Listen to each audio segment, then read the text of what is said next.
We're going to start with agenda item number 3. We're not going to call the meeting to order because it's really not an official meeting. We're letting Scott begin the presentation. So, Scott, the item number 3 is review of current design concepts. I guess we'll start with whatever one you want to start with. Perfect. Thank you, Mr. Chairman.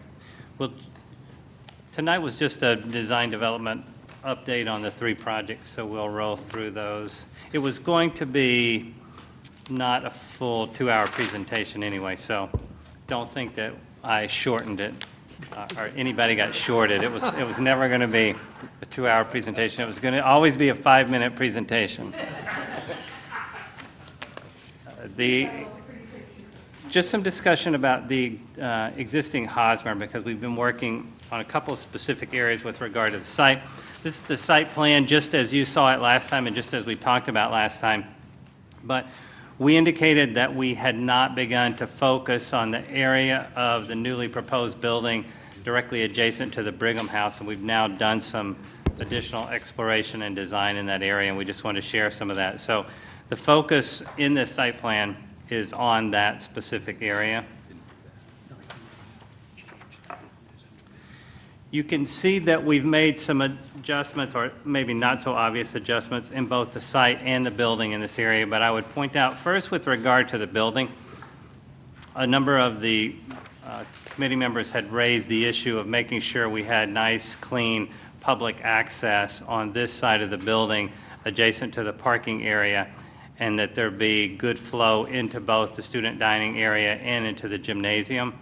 And what we've done is we've pulled the gym, it's subtle, but we've pulled the gym closer to this entry area, and then we've created this vestibule, which we consider sort of a public lobby, if you will, that serves both the dining area and the gym area. And we think it'll be helpful because if there was a large gathering in either one of these spaces, it also allows people to come out into that lobby space and have a place to be that's not directly inside of one space or the other. And then we've also adjusted to make sure we had plenty of toilets in this area. So we've got male, female toilets located here, and then like we've always had, we've got a set right inside the gymnasium. And if it was a really large event, we also have the toilets that are out here as well as out here. And we could design the ability to secure those portions of the building as well. But we think with this lobby space and the easy access to both of those spaces that it's a big improvement to the layout in this area. We would also point out that this learning commons and its direct connection to outdoors, as a reminder, this is stadium-style seating. This is a glass wall that will be a large movable glass door that opens this space up to the outdoor learning area. So there might be an instance also where you want to do a community event and have all of the spaces kind of working together. So we think that's working out very nicely, and we think that on this side of the building, and you'll see this a little better in one of the next slides, but we think on this side of the building we have the ability to bring a public access in that is sufficiently separated from the receiving area or any kind of dumpster area that might exist, and then also have a secondary dumpster area that's located up here. We don't think we can eliminate receiving altogether in this zone because we've got the kitchen that's always going to need some receiving and is going to be generating some of the trash that goes into this area. But the most restrictive thing is the Brigham House has all of their service floor on a lower level. These are actually ramps going down to the Brigham House service level, and it just doesn't seem practical that we could eliminate all of that as part of the proposed project, but we think we can easily screen the service component and have a good public entry with a good lobby space in that area. We've shown some photos of that area so you can get a sense of it. This one might be the most telling in that you can see the ramp, the current ramp that's coming down to that lower service zone for the Brigham House. On the newly proposed building side, we'll be bringing all of this up higher and doing a retaining wall across here that keeps all of their service and their access sort of separate from the school side, but keeps it open. And then there will be flow through here that doesn't involve stairs because we'll fill this area in. So what you're seeing in this zone is you're seeing that ramp down, which is the ramp coming from here down to the lower level here. So you're seeing that, but you're seeing a retaining wall that we would wrap around that. We would allow them to keep their existing chiller in place, which is this piece of equipment here. And then the wall would wrap around. But we would fill all of that in so that on the school side, you don't have anything that goes substantially below grade or down. You've got a nice gentle slope down to here and the ability to get back and forth in this zone without having to navigate any stairs. Does that make sense to everybody?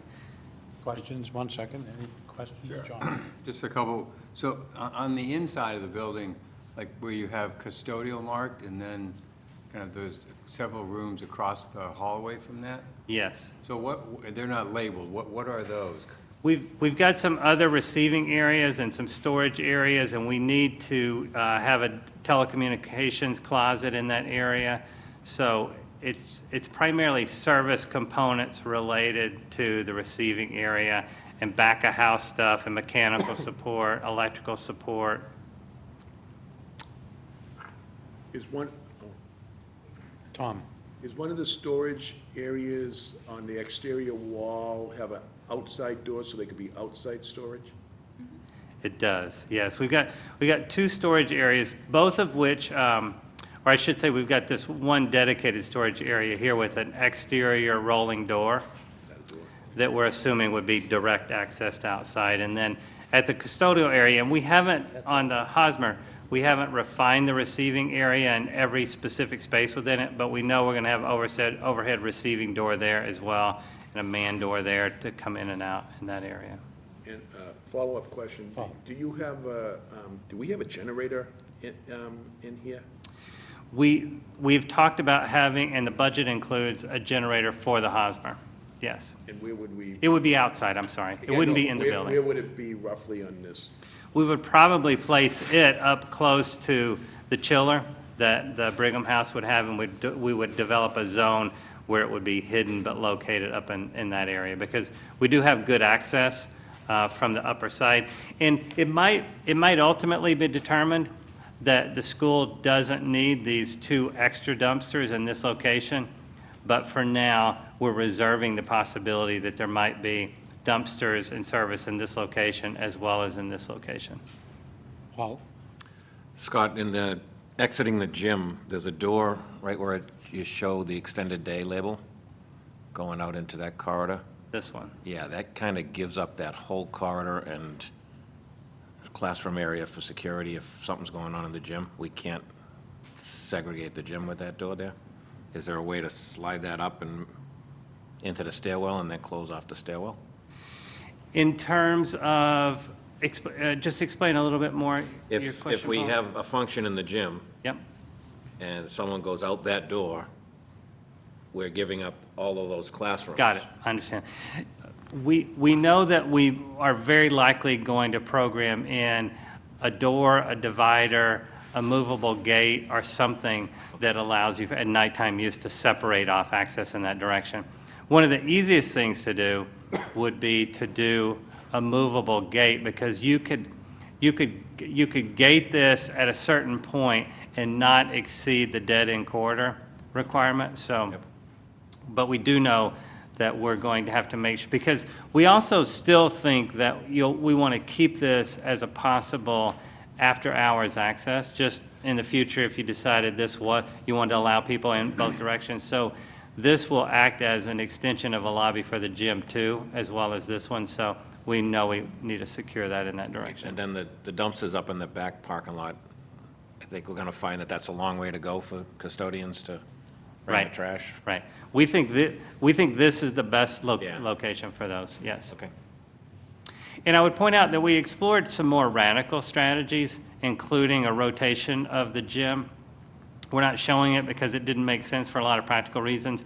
It displaces some key music programs on the second floor that were related to the Learning Commons. But we think in the end, just pulling the gym down and creating this lobby space solves the challenges that we talked about or that were presented and raised last time.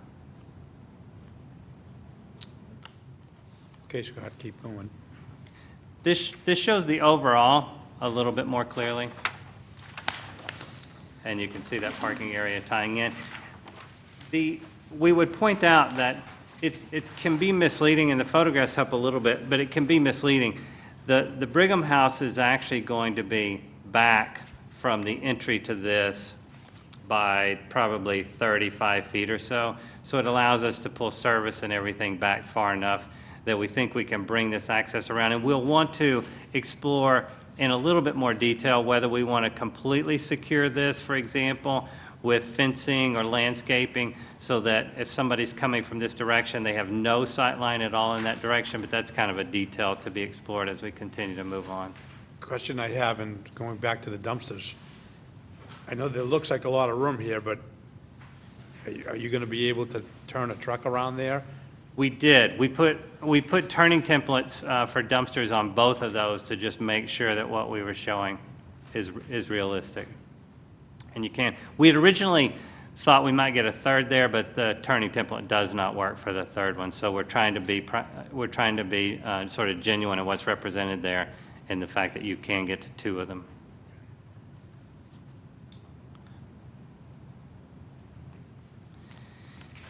This is just showing the delineation of that floor plan. It does show you, we have these floor plans in here, and I'll point out, these are the programs that were getting displaced when we attempted to rotate the gym, and they have key access to that stadium-style seating because of the music program, and they want to utilize that in the outdoors, so we didn't want to displace those. There are other reasons why we didn't rotate the gym. We could solve it without that rotation, but.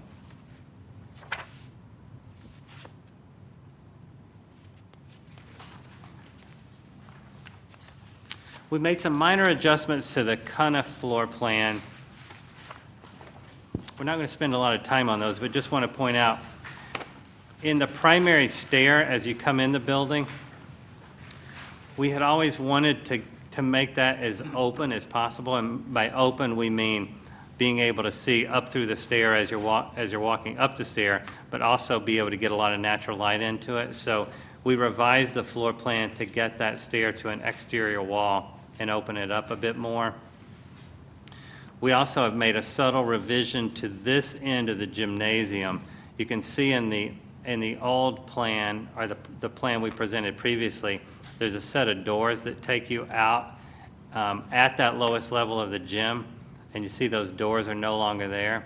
That's because we're going to make the second floor level the location where you would egress out of the gym, meaning you go into the stair, you go up a stair and out the back of the building. If you're on the third floor, you go down one floor and out on the second level. The reason we're doing that is because we can use this entire back side of the building to become the retaining wall as we push it into the hill there, and we can push the building back a little bit more, and we don't have to come back here and build retaining walls to allow somebody to, for example, come out of this exit and then walk with a retaining wall beside them until they can get to a lower grade level, lower elevation level. And so this allows us to very neatly use the second floor as the exit level on that end of the building. Does that make sense? So I'm assuming then you're pushing this kind of back toward the wall, back toward the cemetery. Yes.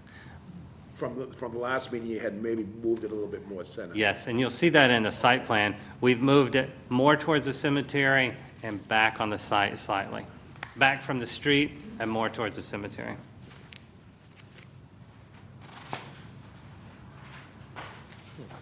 On this floor, we just wanted to point out, Superintendent Galston brought up the fact that in an ideal world, the flex classrooms would be on the second floor level.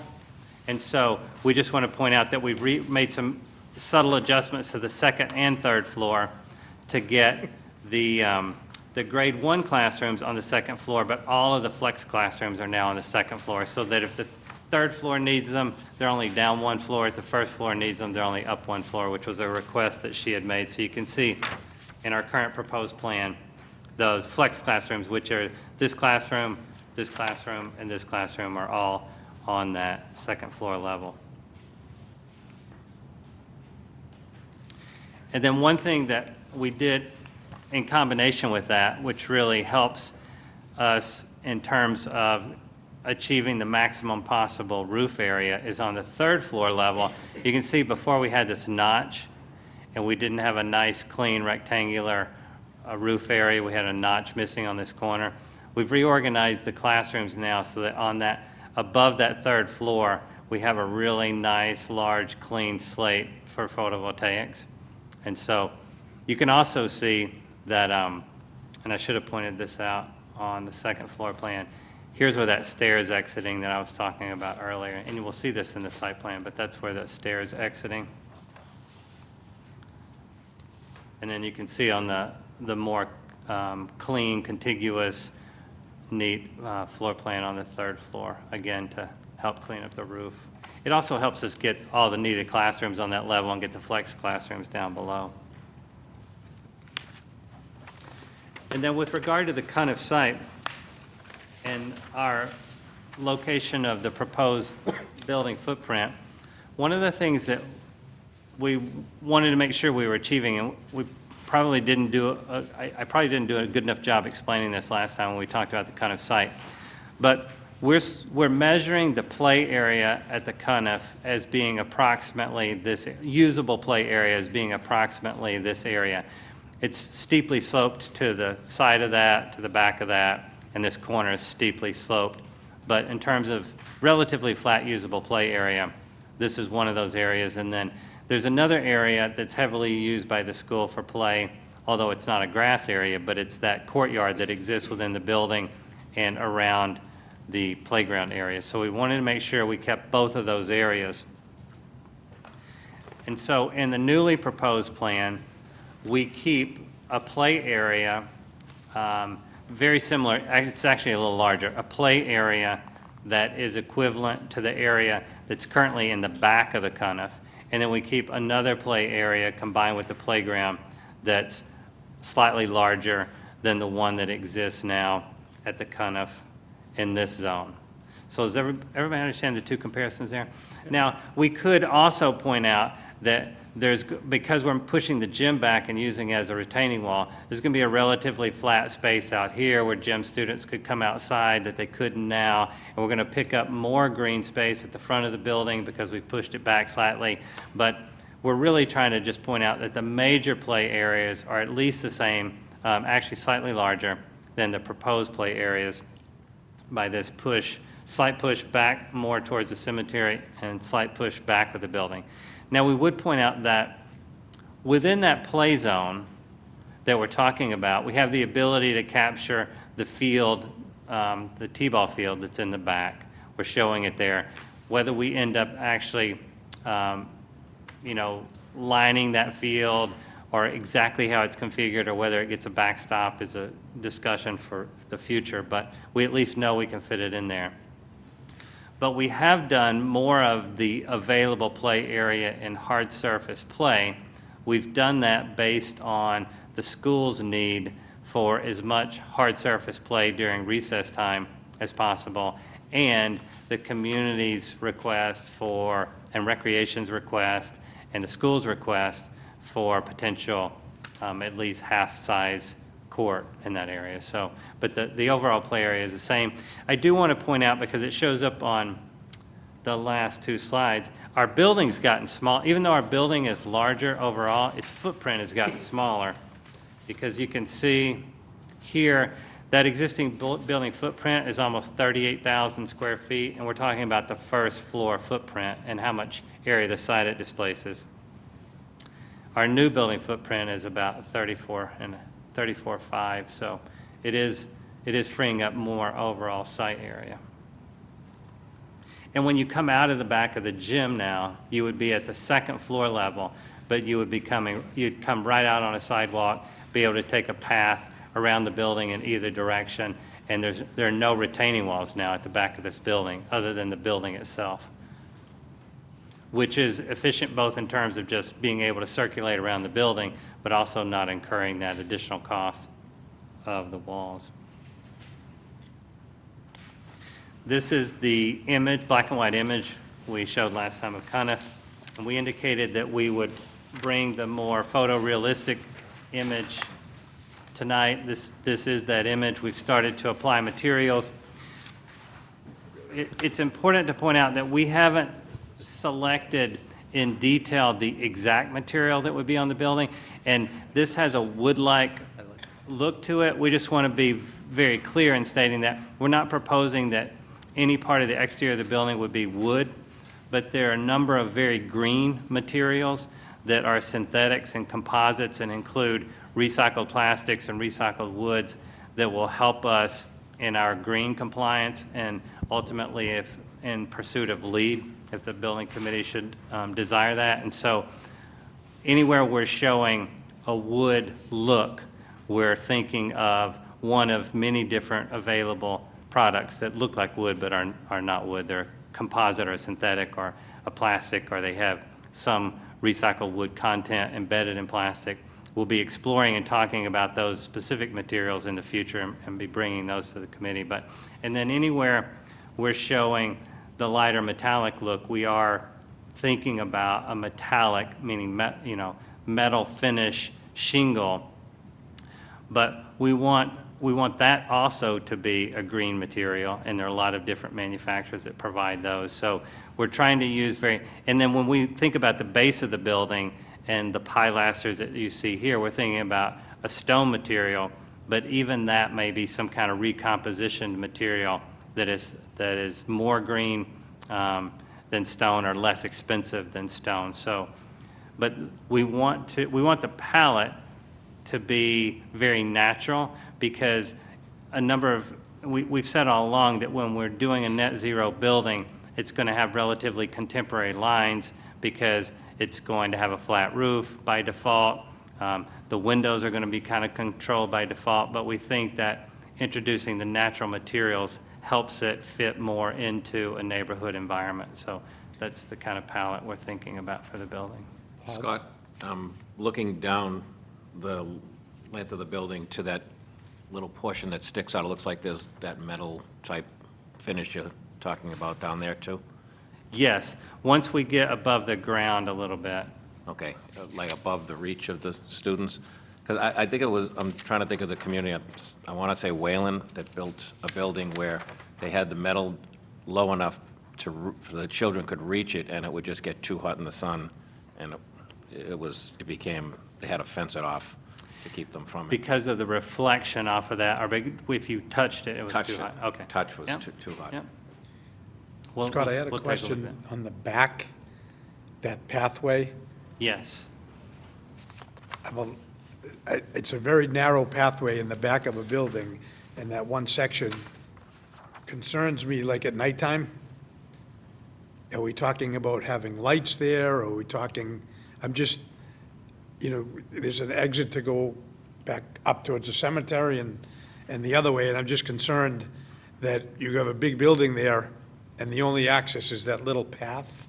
Sure. I'm not sure how much public access you want to have back there.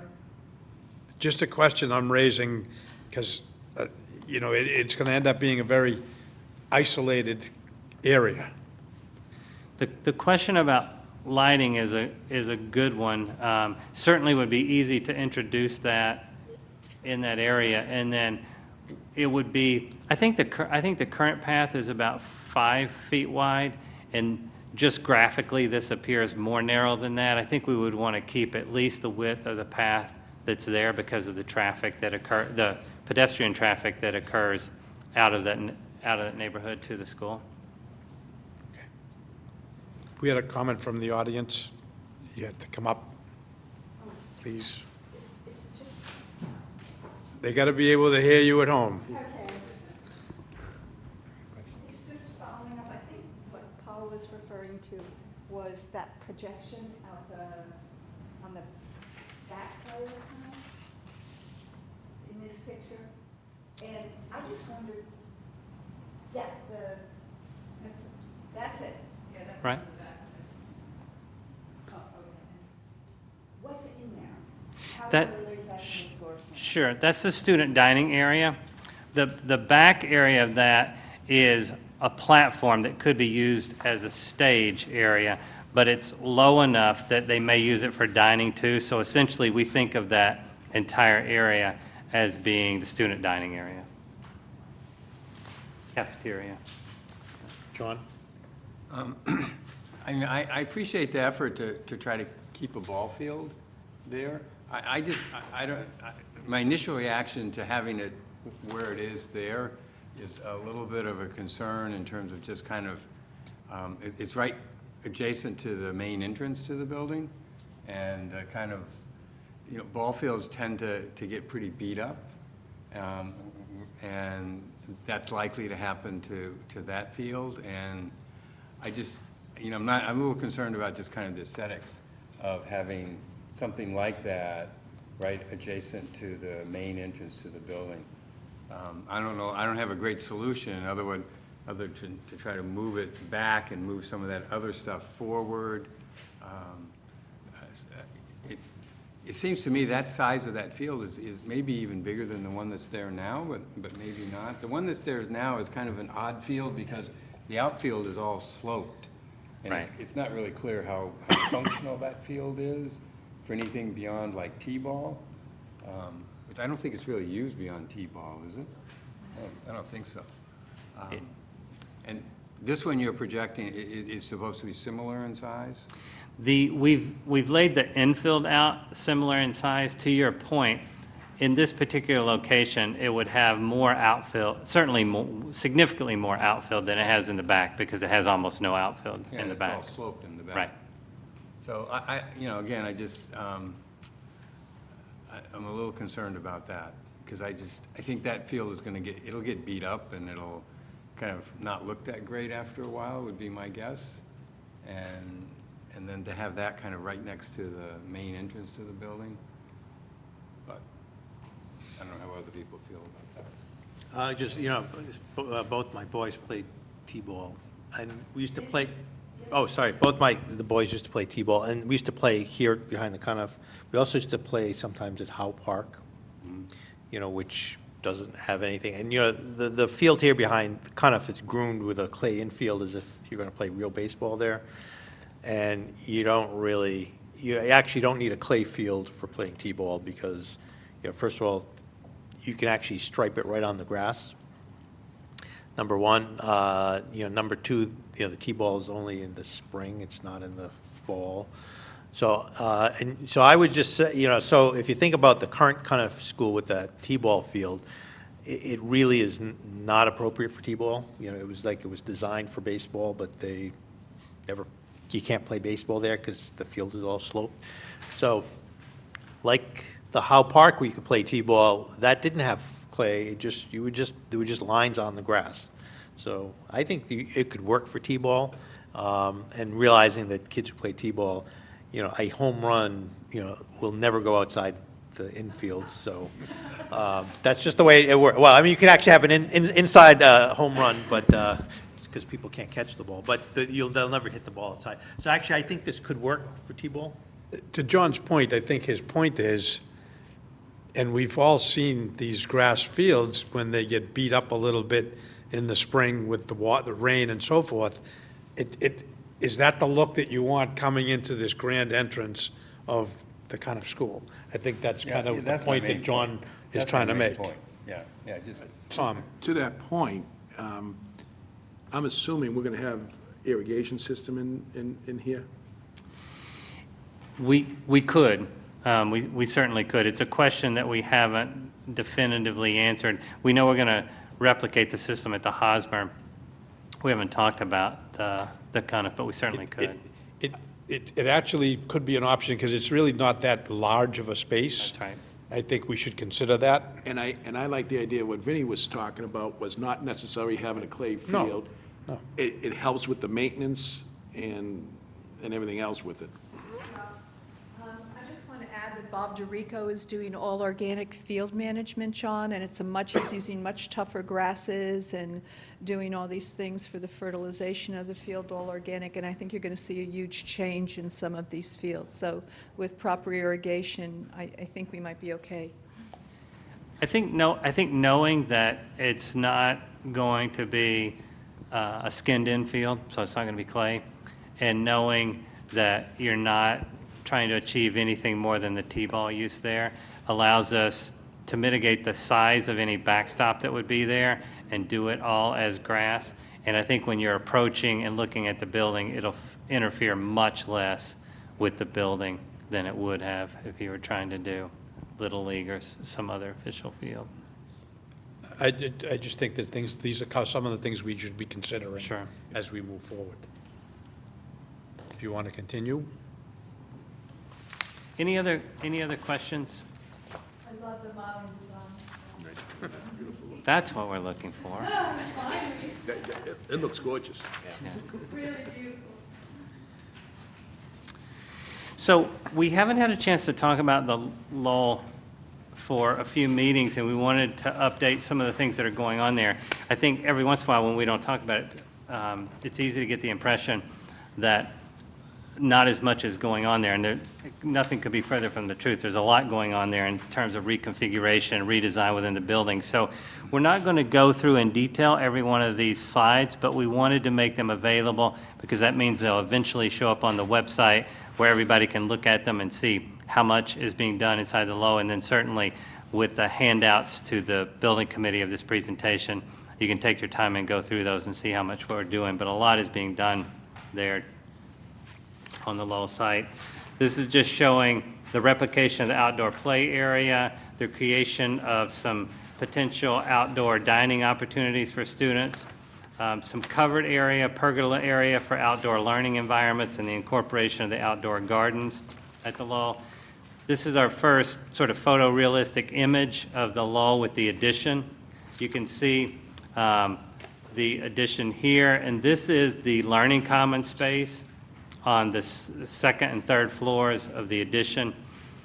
I think it was John last time who was sort of asking about the aesthetic, where it's, you know, it's not as traditional as the existing building. We want to say something very special is going on here, something modern is going on here, but we want it to be respectful to the existing building. So this is our design proposal. We continue to work on the base, the first floor of this piece of the building.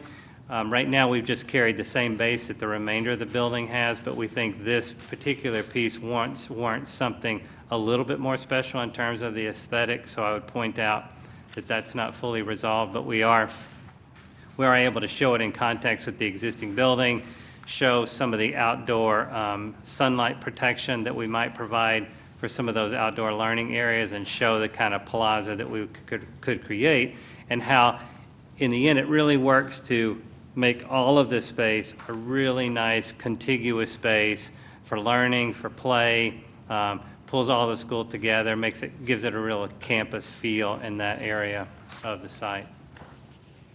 We also have an image on the George Street side. So that's what you're seeing in this view as you pass by the building. Again, we're using the new entry area to be a transition piece from this aesthetic to the existing building while keeping with the style of the building. If I could just say, that's tying that sort of that newer, modern piece into the existing building with the pedestal being consistent, including, you know, with the, I don't know what you call that, limestone piece, and then the cornice, you know, being the same, and then just the windows being modern.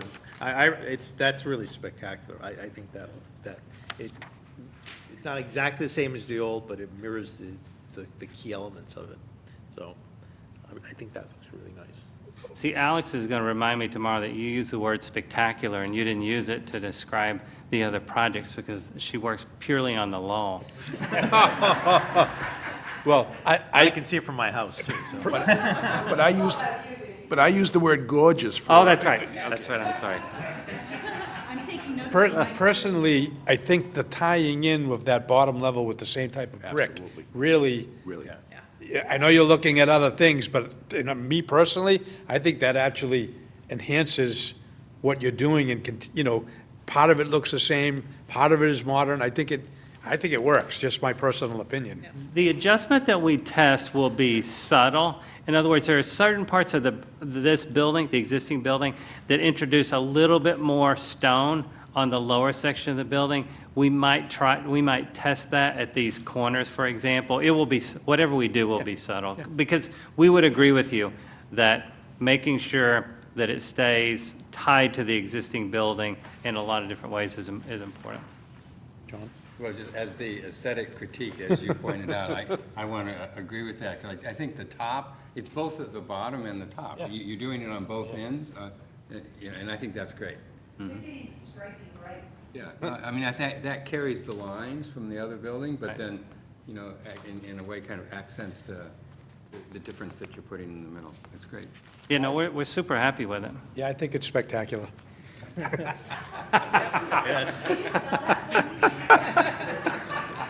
So that's 2 to 6. Okay, we're going to move along now.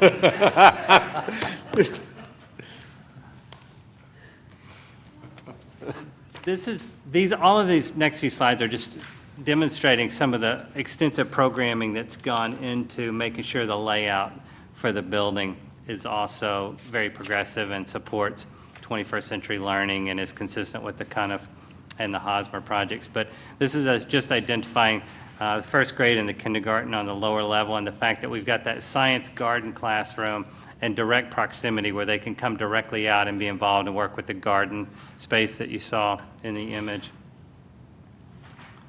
This is showing the breakdown of the next floor. We're able to pull the fourth grade together, and I think Stacy has pointed out before, but we've really got an upper grade school on this side of the building, and then we've got the lower grade school on this side of the building with administration in the middle, which is a really nice organization, and then some shared program space that you'll see in some of the other slides, also located right in the middle with good proximity to both of those areas.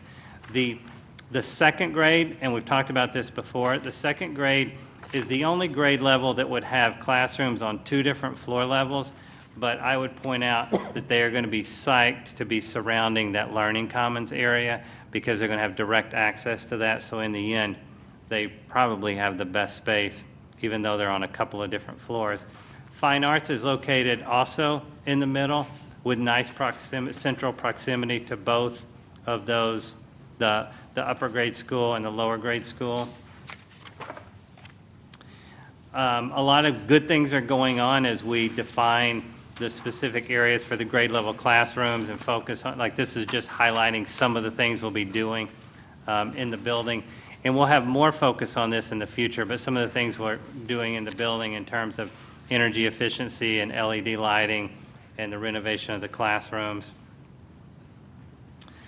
A typical classroom,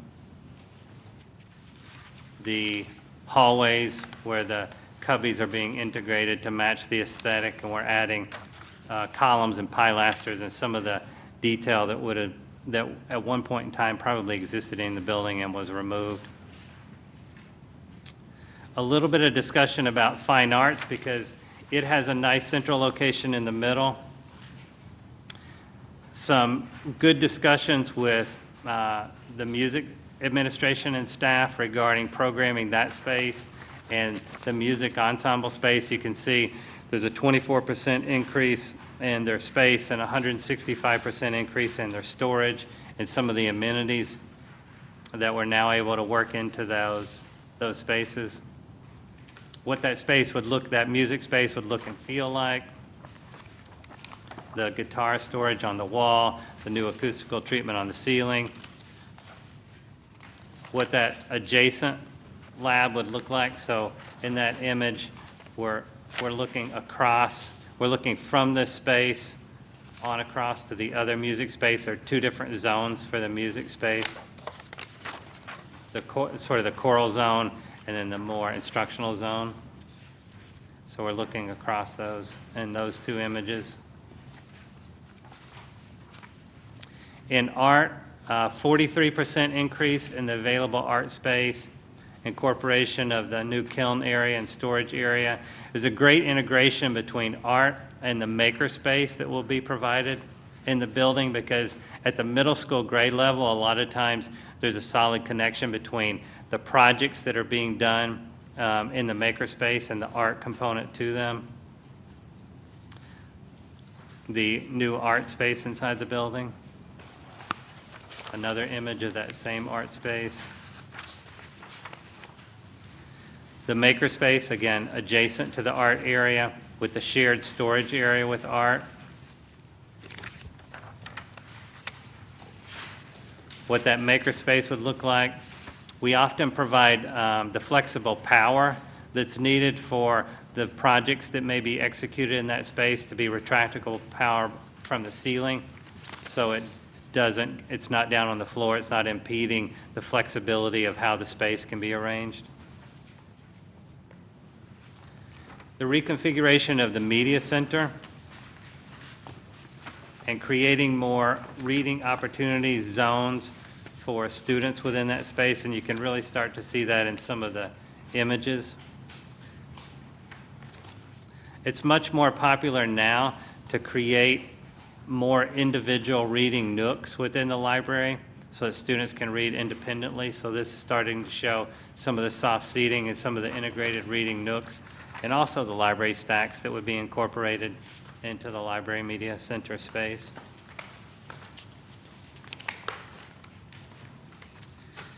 The Learning Commons, which is a significant part of the new addition and is located on the corner, we saw it very clearly in the renderings, and how the flexible furniture in there could be located, creating an area to store that flexible furniture, creating area for low bookcase storage.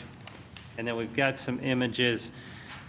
The staff and administration at the Lowell wanted us to review how they might use that common area for a variety of different functions, including professional development. So this is showing that common area laid out for over 100 staff members in a professional development event, utilizing the platform, the presentation platform in that space.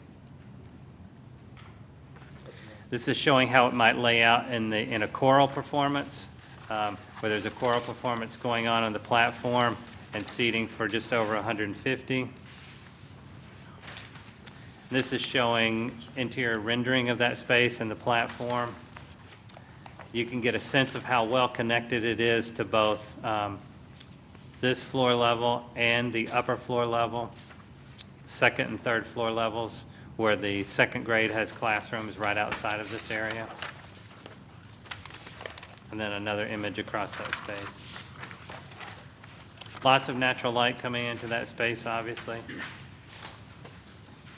Couple of things. I like the separation of the lower grades and the upper grades. I think that works well. Again, my personal opinion. I also, in the first few slides, you showed some of the new classrooms. I feel like I'm walking into the Lowell School. You know what I mean? So it's not like it's a good thing. I just feel, it looks like that's the Lowell School. That's what, so I appreciate the effort to try to, keep some of the old features there. Paul? Scott, can you go back to the art room? Or one of those classroom?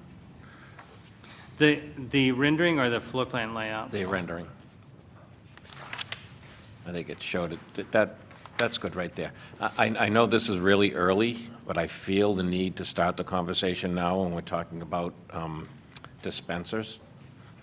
I know these came from some library, probably a Bobrick library that you plugged in there, but typically we wouldn't use Seafold towels or refillable soap dispensers. Especially when we get to doing bathrooms, the built-ins with the Seafold towels, if you go back to any project that's been done after a few years, the facilities guy comes in and screws the rolled paper towels over the top of that stainless steel set-in unit. So I know they're very expensive to install, but typically we wouldn't use Seafold towels. So it's just something to think about. I know these are just cartoons at this point, and you're going to fine-tune them, but if you could keep them in mind, it saves a lot later, and it saves the project, because it just doesn't look right when you start putting dispensers over dispensers. Yep, no, good point. And then we haven't had the discussion with Lori and facilities on exactly what they're going to ask for soap, but we certainly want to start to match up in all of the imagery, what they're utilizing. Yeah. Great. Questions, any? So I just, I assume you've been working with the staff at the school, Stacy and her staff, and have they seen this? They have. And in fact, this is a a lot of this is a presentation that is utilized with the staff. There are more meetings with the Lowell staff currently than there are with the Hosmer and the Cuniff, because we're still working a little bit more on the exterior design of those two, whereas with the Lowell, we've got to make sure everything fits within the existing building. So Eric and Alex have actually set up a regular meeting. Is it bi-weekly or every week? It's it's a big time commitment, but the programming with the staff there has been extensive. They've seen this is all part of what was utilized in discussions with them. And we focus on several different program areas at each meeting. We met with admin, guidance, and medical this week for a very long day, very productive day.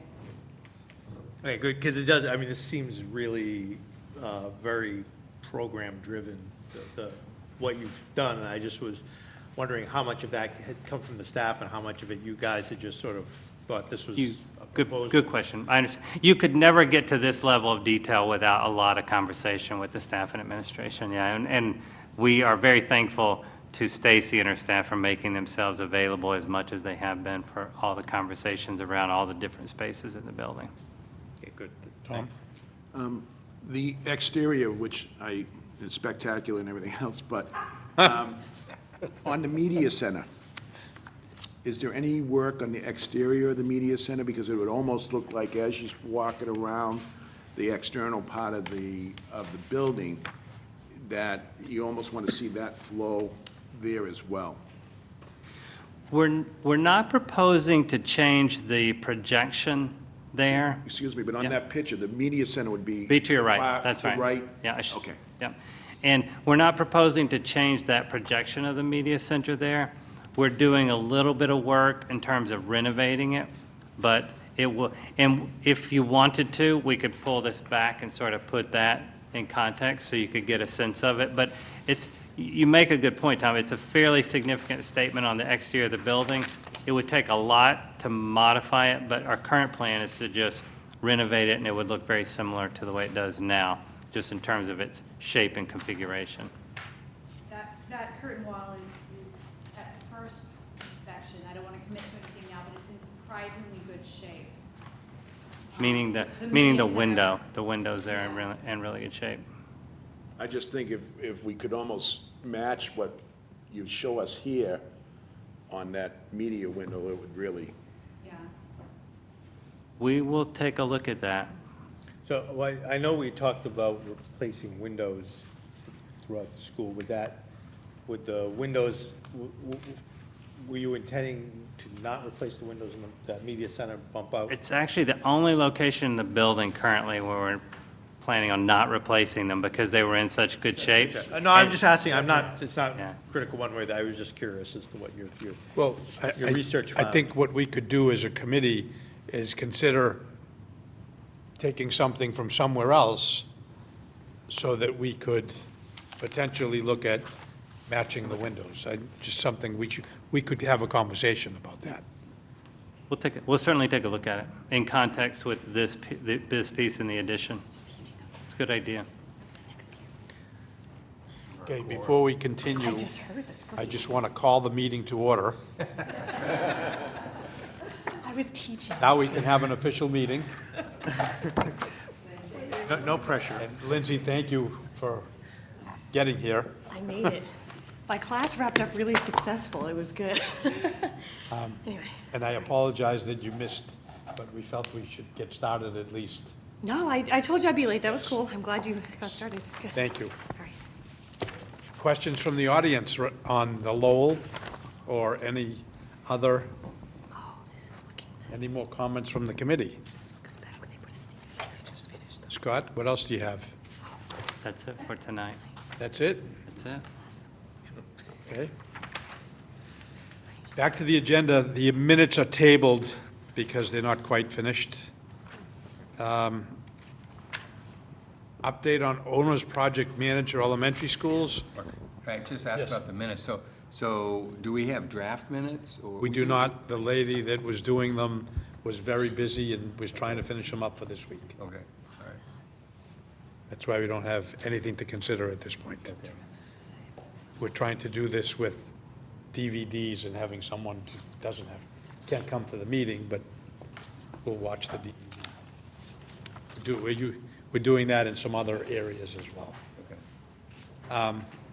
Owner's project manager update, I believe there were 7 responses, Tom? Yes. And the committee is whittling them down for presentation to this committee.